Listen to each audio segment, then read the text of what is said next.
upside down. This has got the quick release bucket, and it has obviously started to let go. It's cracked all the way through here.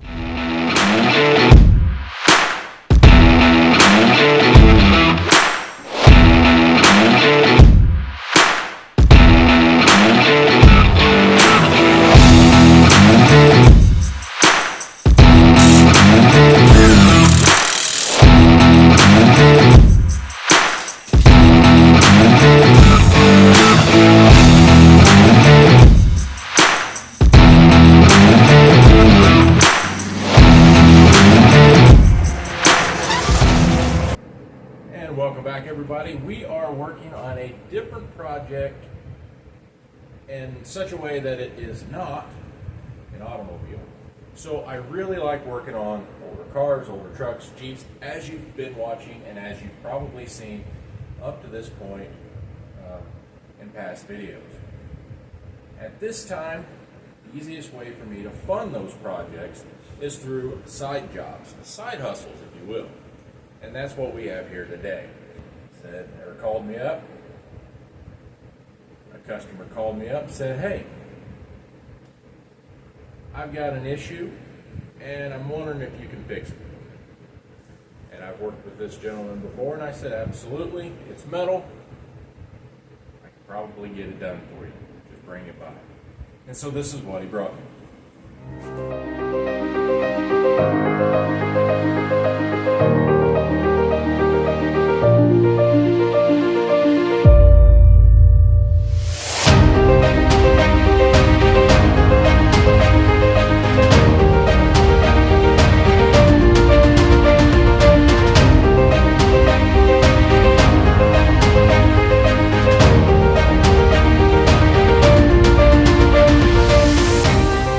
That's what he brought. He brought me this 72-inch heavy-duty bucket that he uses on his skid steer.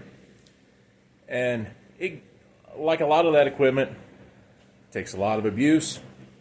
Material wears out, fatigues, cracks, breaks, whatever the case is, that happens. And that's exactly what happened here. Let me show you what the problem is. Well, this is not the elephant in the room, but you can see we've got some issues going on here. We've got multiple cracks coming out through there.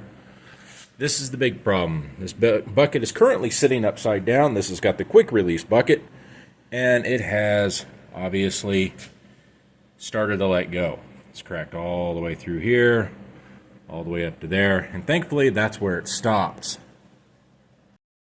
And it has started to crack out on this one. You can see as it goes across here, and it's begun to crack there. So all together, we've got this and that we have to deal with. Have any of these pre-made pieces. So we're going to have to make some stuff out of raw material. I've got some 1/4-inch plate, I've got some 3/16 plate, and I'm not exactly sure how thick this material is right here on this back side. So anyway, what I got to do is I'm going to have to clean the whole area. I've got a general idea, I got a plan. It's all up here, just got to get it out. We're going to make some marks, cut some sections out, remake those sections. Hopefully, if I've thought it through just right, it'll be smooth, simple, and easy as it can be for material that thick. That is the plan. Let me get things set up, and I will show you guys what the next step is. All right, step number 1. Safety. I need my eyeballs. Safety spectacles engaged. Step number 2. Terrible gloves plus cleaning the parts.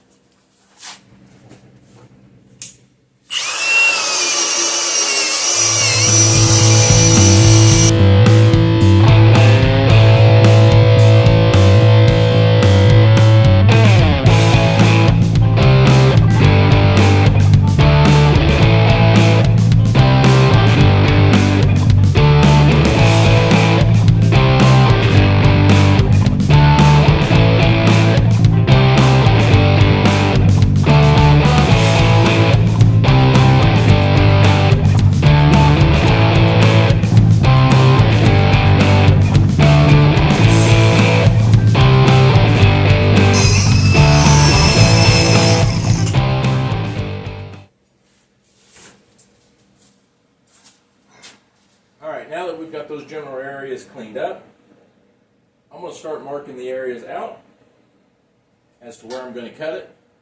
Plus, I'm going to remove these brackets, Plus, I'm going to remove these brackets, which is what, I don't know what that contraption is that goes down in there.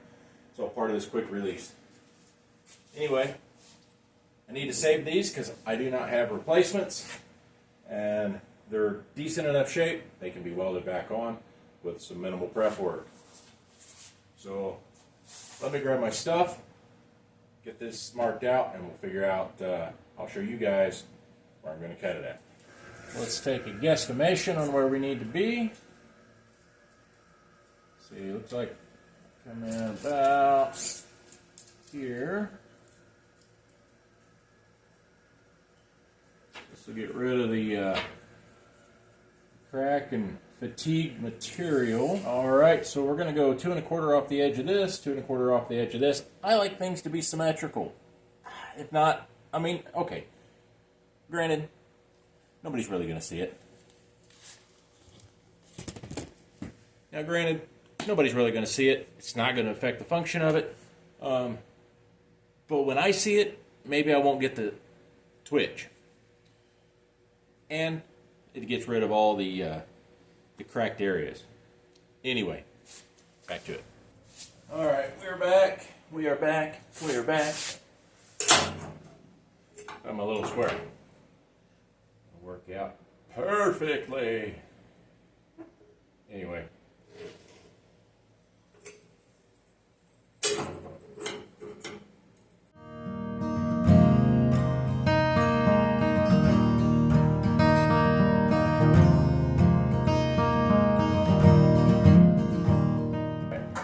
This weld loose here and here, and we're just going to lop it off. It's got like 2 ears that wrap around the back side. We're going to do that, and then not sure how much this butts up and overlaps, but we'll probably trim it a little small. All we're really going to do is create this back piece. I'm not going to worry about putting a brake in it, and mostly because I don't really want to spend the time trying to make something to do something. In this case, I need to just get the job done, trust the process, trust the work, and I believe everything's going to be fine.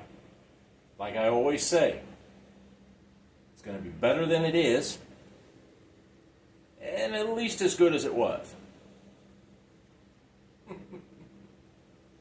Anyway, on to the next part.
Not layered construction like I thought. It's just rust.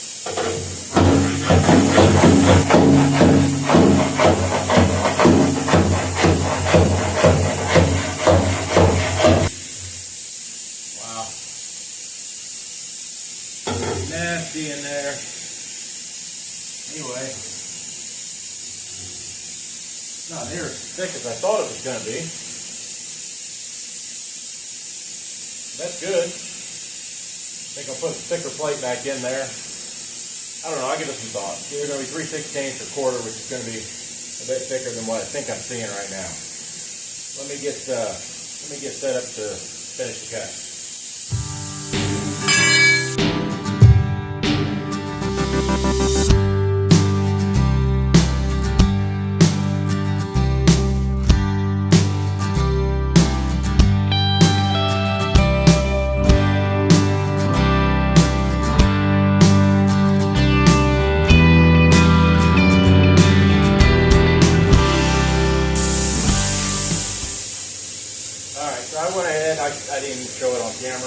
Go ahead and got this piece locked out.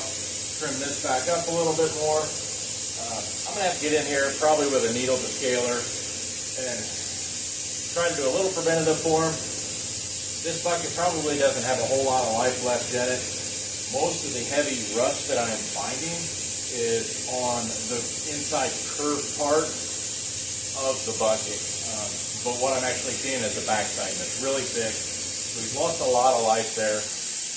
You could probably, I don't know, it depends on how you treat it and how well you clean it up when you're done.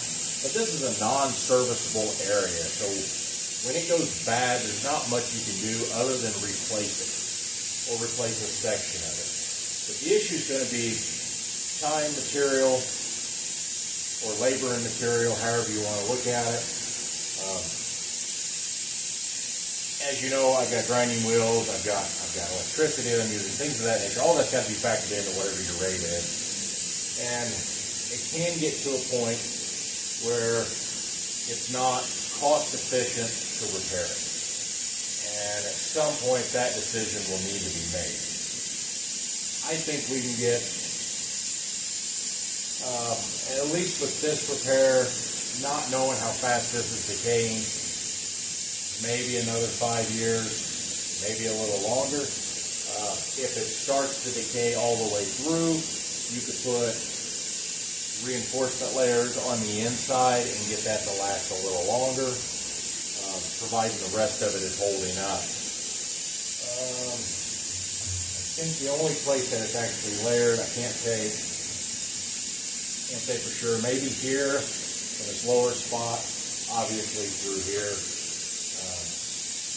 If this was my bucket and I wasn't, and I was doing it for me, I may consider replacing this whole piece across here. But I'm trying to save them some time and save them some money, ultimately. Anyway, enough blabbering. Let's get set up. We know what we got to do here to get the majority of it out. We know what we got to do now, what we got to cut in order to get it out. So I think maybe first we'll do the grinder work, because that's the part I least like.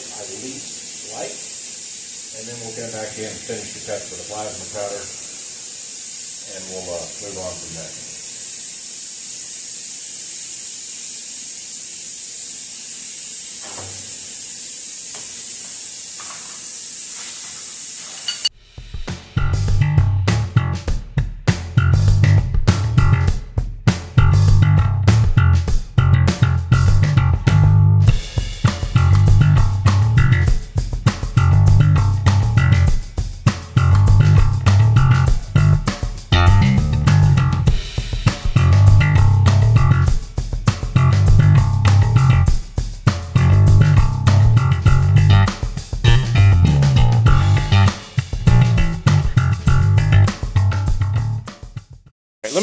Let me get you a closer look as to what I'm seeing. So this is what happens on the inside.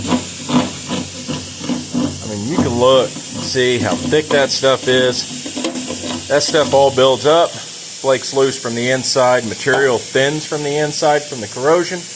I don't know how old this bucket is. It might be 10 years old. I mean, I really don't know. But the idea is, look at all that garbage.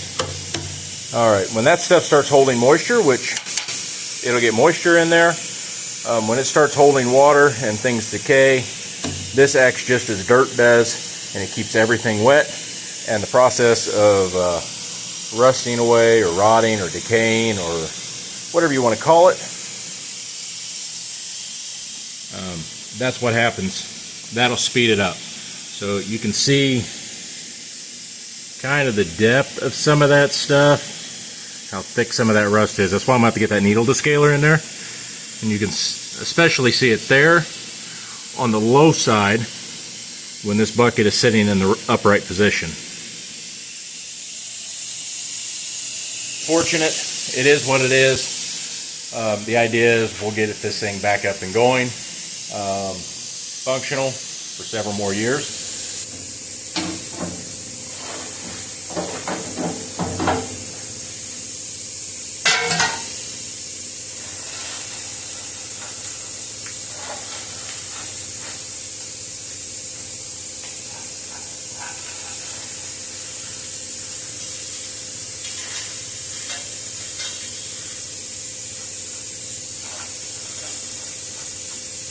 Alright, I'm going to get the air hose. I think we'll get the shop vac involved as well. And I'll just kind of try to get some of that stuff to blow out and draw it out with the shop vac all at the same time. Then I'll get back in here with a needle scale and get rid of as much of that heavy stuff as I can.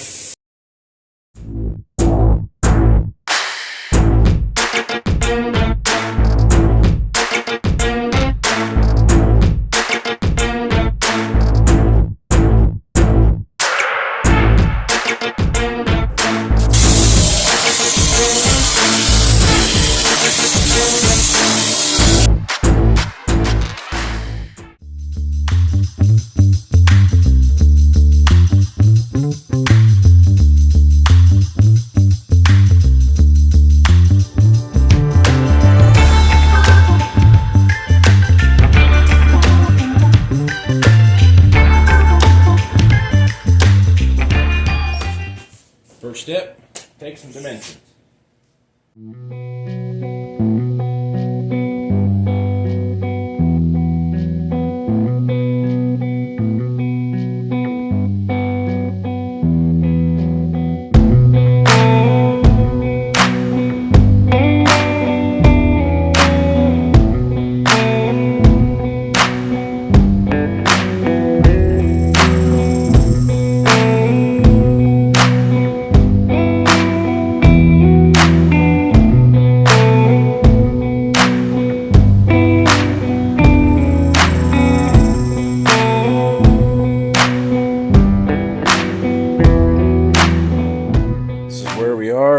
Got all my pieces prepped, cleaned up. Everything looks like it's going to fit pretty good, at least the way I'm planning on it. Pretty happy with it so far. Got this bevel, I'll pour the coals to it. And this one. First step is welding in the plate. Get that all welded in, then I'll go back and I'll add these.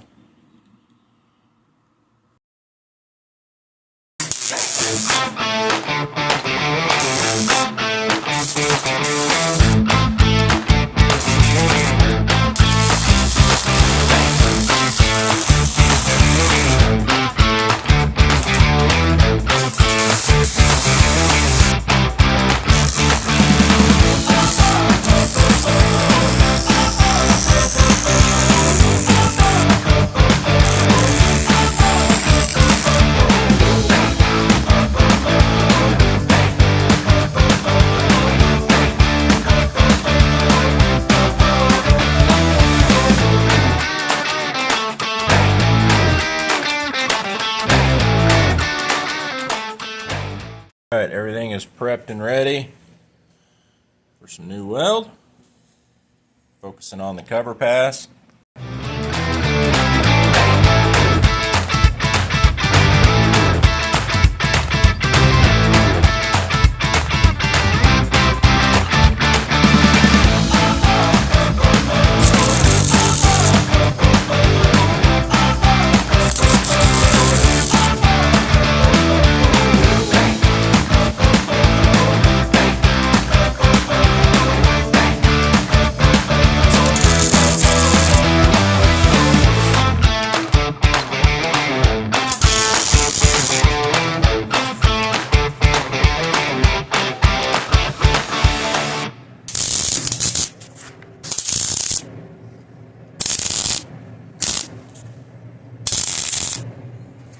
Alright, so we are making progress. I got the patch plates all welded in. Feel pretty good about those. Going to put back on the hanger clips. I don't know what the actual term is.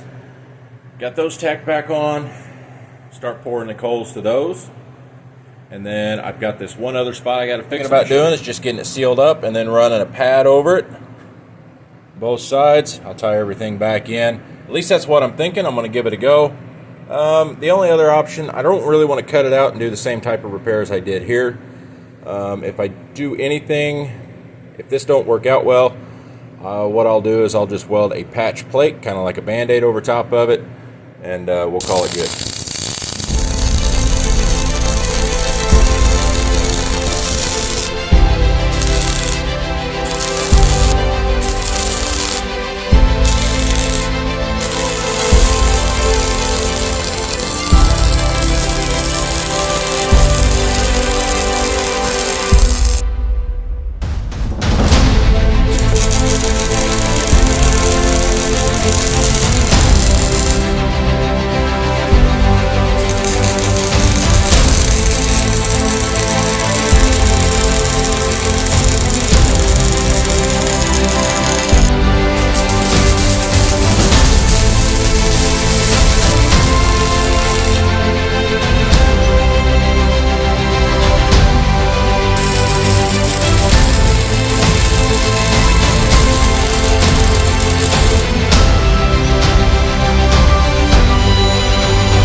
got primer on it, got regular paint on it, 2 coats of satin black. Won't matter because it's all going to get rubbed off, but it needed some sort of protection with the new weld and new material. This job, other than the paint drying, is complete. Thank you for watching. Really appreciate you. Don't forget to hit that subscribe button down at the bottom. It's free to you. It helps me. Drop a comment on what you think this job should cost. Anyway, really appreciate you guys. Peace out.